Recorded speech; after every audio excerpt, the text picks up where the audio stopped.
सभी को राधे राधे। और आज हम बात करेंगे मानव के श्वसन से रिलेटेड रोगों की बात करेंगे। एनसीईआरटी बेस्ट हमारे वीडियो रहते हैं। तो आप जानते हो कि कभी आपने देखा होगा कि कई ऐसे पंप लेकर ऐसे सांस लेते हैं, उसमें कैप्सूल डालकर देखा होगा आपने, ऐसे कैप्सूल डालते हैं उसके अंदर, ऐसे हिलाते हैं उसको, सांस लेते हैं। वो एक प्रकार से किस डिजीज से संबंधित है उनकी में हम बात करेंगे। कल कारखानों में काम करते हैं, घिसाई पिसाई की बात जो करते हैं पत्रों की, उनसे कौन सा रोग होता है वो भी हम बात करेंगे। तो चलते हैं एक वीडियो को, और एनसीईआरटी बेस्ट वीडियो है। सबसे पहले बात करें श्वसन के विकारों की बात करते हैं तो दमा, हम अस्थमा की बात कर लेते हैं। अस्थमा की बात करें तो दमा क्या होता है? दम जैसे भी लिख रखा है, दमा यानी दम घुटना, सीधी सी बात है। तो इसमें क्या होता है, दमा में श्वसनी और श्वसनिकाओं यानी ब्रोंकियोल ब्रोंकल्स यानी ब्रोंकियो और ब्रोंकियोल जो होती हैं, आप जानते हो कि हमारे जो यहाँ की ट्रेकिया होती है, फेफड़ों में जाकर क्या होती है, श्वसनी, जिसमें प्राथमिक श्वसनी, द्वितीयक श्वसनी, तृतीयक श्वसनी, और फिर छोटी छोटी और नलिकाएं बटी होती है, वो श्वसनिकाएं होती है। ठीक है, तो श्वसनी व श्वसनिकाओं की शोध का मतलब यहाँ सूजन से होता है, रिलेटेड आपको बता दें के कारण श्वसन यानी सांस लेने में क्या होती है, घरघराहट की आवाज़ होती है, यानी दम घुटता है एक प्रकार से, इसे हम बोलते हैं दमा। और इसके लिए क्या ऑक्सीजन के कैप्सूल लिए जाते हैं। तो ये किसका है विकार है, एनसीईआरटी में साफ साफ दे रखा है, ये है श्वसनी और श्वसनिकाओं का विकार है। याद रखना है, दमा श्वसनी और श्वसनिका विकार है, यानी ब्रोंकी और ब्रोंकियोल्स का क्या है, संबंध होता है। दूसरी रोग की हम बात करें तो श्वसनी शोथ की बात करें, ब्रोंकोकाइटिस यानी श्वसनी शोथ, यानी जो ब्रोंकी होती है उसमें क्या आ जाना, सूजन आ जाना।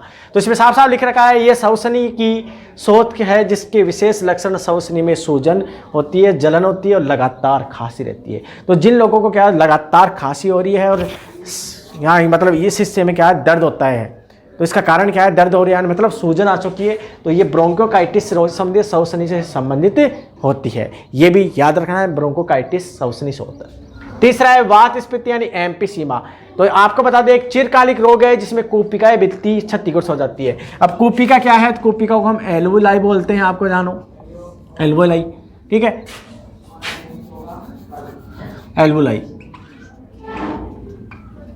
एल्वोलाई की बात करें हम, कूपिकाओं की एल्वोलाई की हम बात करें तो आप जानते हैं फेफड़ों की जो लास्ट की संरचना होती है गुब्बारे के समान, जहां पर गैसा का होता है आदान प्रदान, तो वहां पर उन्हें बोलते हैं एल्वोलाई। और एल्वोलाई के अंदर क्या होगा, जिसके कूपिकाओं की भित्ति क्षतिग्रस्त हो जाती है। और आपको पता है कूपिकाओं की जो आंतरिक स्तर होती है उसमें सरल विसरण प्रक्रिया द्वारा श्वसन क्या होता है, याद रखना एनसीईआरटी में साफ होता है, सरल विसरण प्रक्रिया द्वारा। और कूपिकाओं होती है एक प्रकार से सल की उपकला उत्तक होती है, याद रखना है, सल की उपकला उत्तक होती है। गैस विनिमय सतह घट जाती है, धूम्रपान इसका मुख्य कारण होता है। तो एनसीईआरटी जो धूम्रपान करते हैं, तंबाकू बीड़ी सिगरेट पीते हैं लगातार, क्या कई सालों से उनमें क्या है, एल्वोलाई यानी कूपिकाएं क्षतिग्रस्त हो जाती है, सांस लेने में दिक्कत होती है, फिर ऐसे लोगों को गैस क्षतिग्रस्त होती है। ठीक है, हार्ट अटैक की बीमारी भी हो सकती है।